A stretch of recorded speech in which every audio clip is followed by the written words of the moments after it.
Thanks sponsors, Tops Panini, Upper Deck, Heritage Auctions, Hugging the Scott Auctions, Mike Stadium Sports Cards, Burbank Sports Cards, Compsy.com, Beckett Media, Beckett Grading, Beckett Authentication.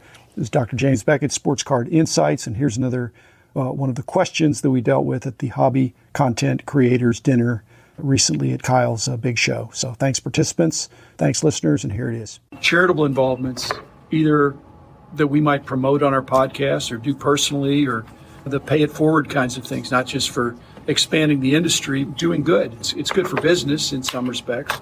Rich has a show that benefits his synagogue. A lot of dealers give back in certain ways that sponsor Little League teams or things like that. So that's kind of my personal life. I do things, but I don't do it in the name of, I guess I did stuff with Beckett Publications, but not a lot. I think we had some matching gifts. If somebody wanted to make a donation, we'd match it at some point. There's not like a nonprofit that we all get behind in the hobby. Was it Signatures for Soldiers? I still have their bumper sticker on my Tim car. Virgilio, I believe, for 2 straight years, he is the official charity of the National. And Tim always makes sure, whatever I've asked him, he always gives me a couple things for our show, which is very nice of him. And he's a really good guy. And I get his newsletter each month, and he's raised, I think, $100 and some odd $1,000 since he began, and he's never taken a penny for himself. Mm-hmm. We have him on every year, about the month before the National. We talk about what he's up to, the preview, what's going to be in the auction, what does Tiffany, Jerry Lewis, or what's the total up. Me personally, we have a children's hospital in Syracuse called Galasanos. I will bring cards up there. Sometimes they'll tell, or I'll call them, and they'll be like, hey, we still have some from last time. Can you wait a little bit? But I like to give back that way. I've done giveaways on social media. I'm a big Make-A-Wish guy, Make-A-Wish Foundation. Donate $1 or more to Make-A-Wish and be entered to win this prize, this card. Yelich cards, remember the Yelich cards? Yeah. From, the kid that had the Milwaukee. burned. Oh, yeah. The most recent thing I did was, if everyone remembers the Waukesha parade tragedy, 2 young men. One brother was killed, and the other one was severely injured, numerous surgeries, ICU, almost lost his life. Both were Milwaukee Brewers collectors. One was 13, the other was 10. The 10-year-old passed away. I publicized the story, I got their address. I sent, obviously, pretty much every Brewers card. Probably, I don't have any Brewers cards left. I sent some other stuff as well. The hobby's a beautiful place. Besides being the greatest hobby in the world, as Dr. Jim so eloquently says, it's a beautiful hobby too, because a lot of people, and I might get a little emotional, he received a ton of cards.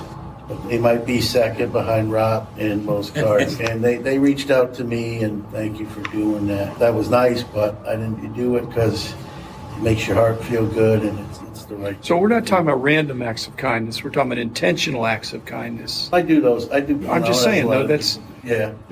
Rich and I have done a lot of tributes, but most of them, not all, but most of them, have been people that are older than us. And we want to and the family's doing okay. But wounded warriors, when something happens to the breadwinner in a family. And sometimes the charities do things like Ken included a podcast, a webcaster many of us listen to, about this guy's local Goodwill having basically a pallet of cards for sale at X dollars, but he's now bought 2 pallets.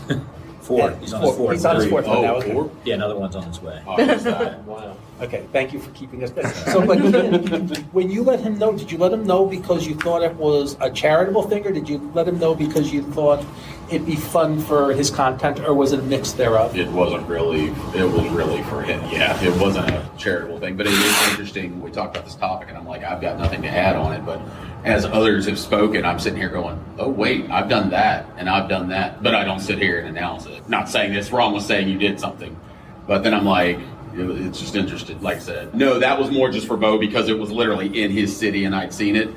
But so, Ken, you close every one of your videos about animals. Yes, sure do.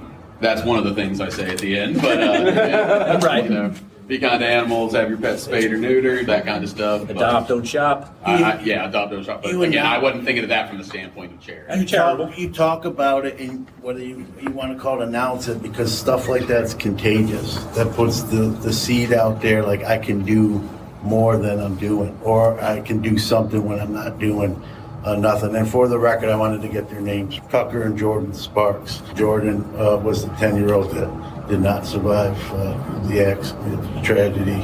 It's the Jordan Sparks Foundation for those that are listening that want to get involved.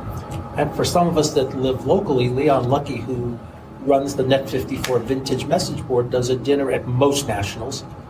And when he does, it's a suggested donation to, I'm going to call it a pet charity.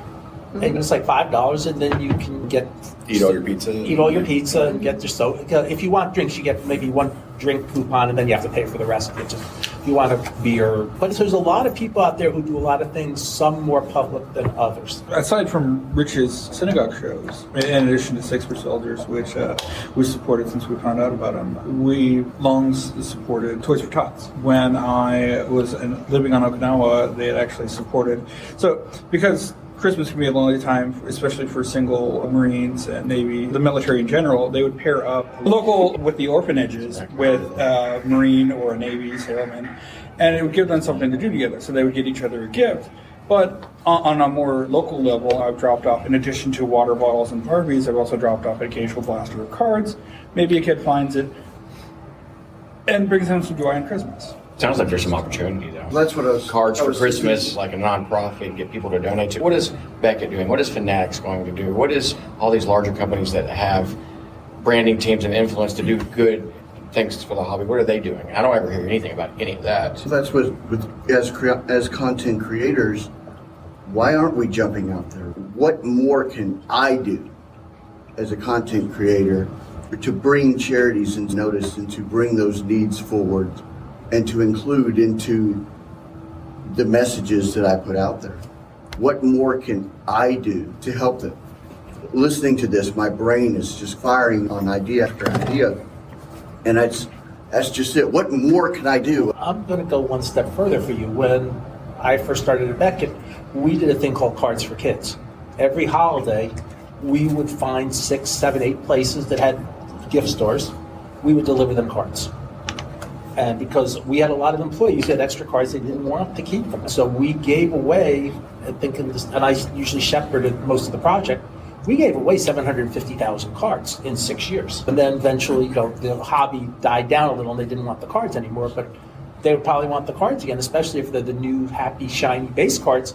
Kids would probably be thrilled with that. We say it's not a hit. The kids say it's a Steph Curry base, but they don't know if it's a Steph Curry base card. It's a Steph Curry card. It's a Luka card.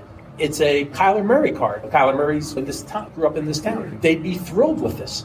Kids have better cards than I do now. I know. Which is a shame. But the point is, we can still help charities do things like that and be the facilitator to get them some more help too. Why don't we challenge each other to have either a charitable week or a charitable tag on the end of our content? It's personal. It can be a personal thing with politics or whatnot, but still, if you feel strongly about it, why not challenge each other to shine a little light like Ken does? Ken talks about it. Put a link in your... The challenge is different than guilt. Basically, it needs to be authentic. And I think if you're encouraging your listeners to helping them to be aware of something they weren't aware of that you're personally standing behind or involved with, I think that's authentic. Right. And it's winsome. But if it's like, hey, we're all going to do this and I have no idea what they're going to do with all these cards, but we just send them down there and you're going to get a write-off and all that, it's not going to ring true. Put a link on there and educate people about something. But some of it is a write-off. I do tell people it's a write-off because it's good for them, but not everybody wants to use the write-off. Some people just want to help the community, and that's wonderful. Some people do appreciate the write-off. It depends on the situation. I had somebody, when he got his tax bill in March, he goes, I have to give you 150,000 cards because you can actually donate till March 31st. So I got 150,000 cards to help his tax bill for last year.